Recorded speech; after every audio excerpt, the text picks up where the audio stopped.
Hi, everybody. I'm Howard Finberg. I'm at the Poynter Institute, and I'm with Vicki Krueger, who's my deputy. We both are part of Poynter's e-learning site, News University, and we're really sorry we can't be there with you today at what we think is probably one of the most important conferences for educators and others who are interested in news literacy. But thanks to the magic of this video camera and the expertise of the questions sent along by Dean Miller, we're going to try to tell you a little bit about what's going on at Poynter NewsU. So Vicki, you have Dean's questions. I do. So we're going to choose to ignore most of them. Oh no, we won't do that.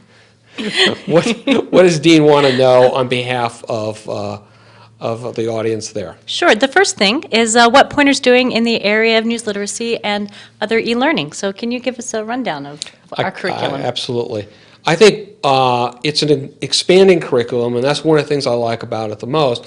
And it's anchored by a couple key courses, one of which is that comes out of Stony Brook, which is the Watching TV News, How to Be a Smarter Viewer. You know that course well. I do. And it's very successful. Mm-hmm. And what do you think? What are the things that you like about it as a way of demonstrating Poynter's proficiency in e-learning? A couple of interesting things that we've done, not only with content but also with interactivity. There is an opportunity for people to learn the characteristics of different kinds of media, whether something's a column or a news story, advertising, right. And then there's this incredible interactive moment where people can watch Marcy McGinnis, who is part of the program at Stony Brook. Hi, Marcy. Hi, Marcy. While she deconstructs a piece of TV programming and explains what makes it news, what are the sources, how to give you vocabulary to describe what you're watching on TV. Okay, but that's not all the kinds of, that's not the only course we have. But wait, there's more. Yeah, of course, there's always more. News Sense, one of our most popular courses. That's really about the building blocks of news, done by Mary Ann Hogan, a writing coach in South Florida, who really looked at how and what makes news. Understanding Media, Principles and Process, done in partnership with the NAA Foundation.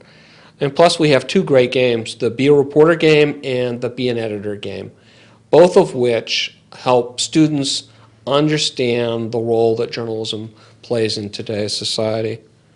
Thanks. All right, let's talk about what's coming next. Okay. We know we have some stuff that's in the curriculum already. What are we planning next? Well, we have Identifying Propaganda. That's not the official title, but that's the theme of a module we're developing in partnership with the United States Holocaust Museum and Memorial.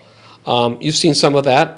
It's not just about history. It's not just about the Holocaust. That's right. What's in there that looks exciting to you? What is cool about this course is it will give, again, will let students, teachers, and the general public look at a piece of media and say, oh, this is what makes it propaganda, this is what makes it news, and give you some tools for once you've identified something as propaganda, what do you do next? What are the rights and responsibilities and roles of citizens in a democracy when you're confronted with propaganda?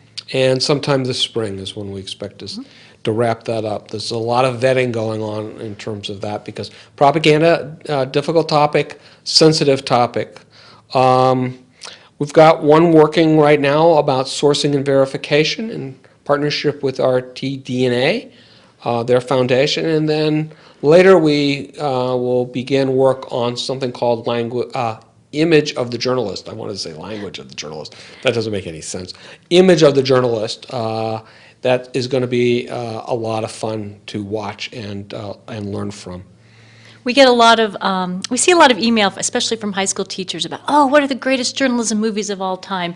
And this will be a great companion course for that, where you can learn about journalists and see those journalism movies, besides All the President's Men, all those other ones. So next question, Howard, how can news literacy campuses and schools influence what we do at Poynter's NewsU? Tell us. Absolutely. Tell us what you want. We want your emails. What do you need?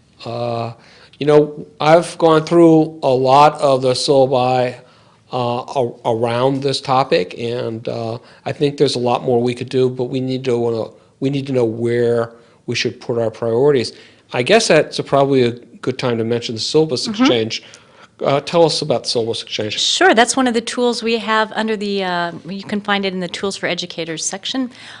You get to upload your syllabus, or if you're shopping for something about news literacy, you can browse the more than 160 syllabi we have on the site now, see what might be of help to you. In addition to syllabi, we also have handouts, exercises, activities, and all you need to do is register on the site, and then it's the sort of the take a penny, leave a penny model. If you take something, we just ask you to share something back and give to the community. Yeah, I would hope that everybody there, hi, everybody there, if you would put up your syllabi, it would be so great to have a place that journalism educators from around the world could come and see the richness of teaching materials. Absolutely.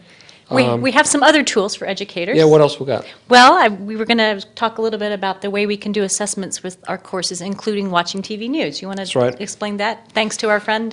Well, this is an idea that Dean pushed us to do, is the ability to use watching TV news within the class. At Stony Brook, he wanted some way that those students could actually send the results of an assessment or a test back just to Stony Brook. So we've developed that technology, and we are going to launch it site-wide and for others this fall. And so you'll be able to get a class code. We haven't set a price for that yet, but to be able to get a class code, it would be the cost of a tall Starbucks for a student, for example. And use that code to track how your students are doing in courses. So we're very excited about that technology. And what else we got?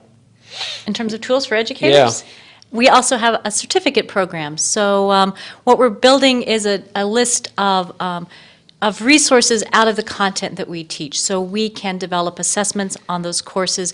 We can build a certificate around that, and then you and your students can engage with the content, and then you can assess their learning in those concepts, the degree of proficiency they have, and we can partner with you on ways to build something that makes sense for you and your students. That's really one of the messages that we wanted to leave you with, is that, Dean asked a lot of questions.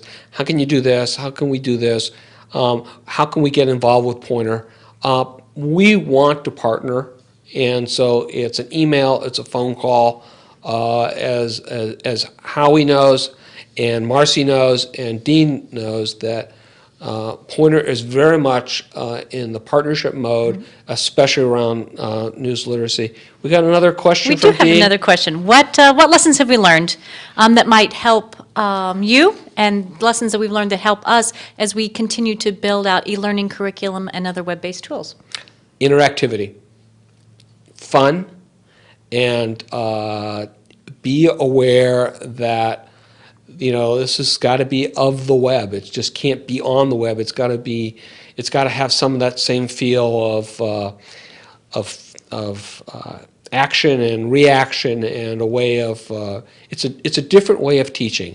It's not about putting your lectures up. It's not about putting a bunch of text up, but it's about engaging the student, or the public for that matter, and helping them understand concepts that we might know but they're not very familiar with.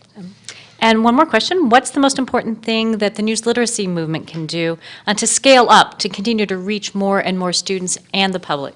Well, we're at an e-learning project at Poynter, and we think the number one way we can scale is through e-learning. And I went back and I looked at all of our e-learning courses, and they're about, all of our news literacy e-learning courses, and there are about 10 of them I would put in that category, and realized in total more than 75,000 students had participated in one or more of those courses, with the leader being the Be a Reporter game, which has a lot of appeal at the high school level. But what it means is that if we can get more courses, and if we can get more people aware of this kind of training, this kind of awareness, I think we can scale news literacy training or curriculum or education, however you want to call it, to a much wider and and it's very exciting. So Much tell me wider audience. tell me that number again. How many people have been in a news literacy module? Well, the actual number is 76,620. So I've got the paper right here. So with more courses on the way and more courses on the way. opportunities and more opportunities for partnership with other organizations. All right, one last question, Howard. Okay. Why are we doing this video? Because Dean actually begged us to do this video, and he begged in such a way that he sent an email that embedded this picture, and we're going to make that picture real big. Yeah, that's how could you say no to a guy who asked you to do something with an email and that photograph? Thank you, Dean, for the opportunity. Enjoy the conference. Yeah, we wish we were there. Meanwhile, come visit Poynter. Come visit Poynter's e-learning site, NewsU.org. Dean, Howie, Marcy, and all our friends up there, we wish you the very best. Enjoy the rest of the conference.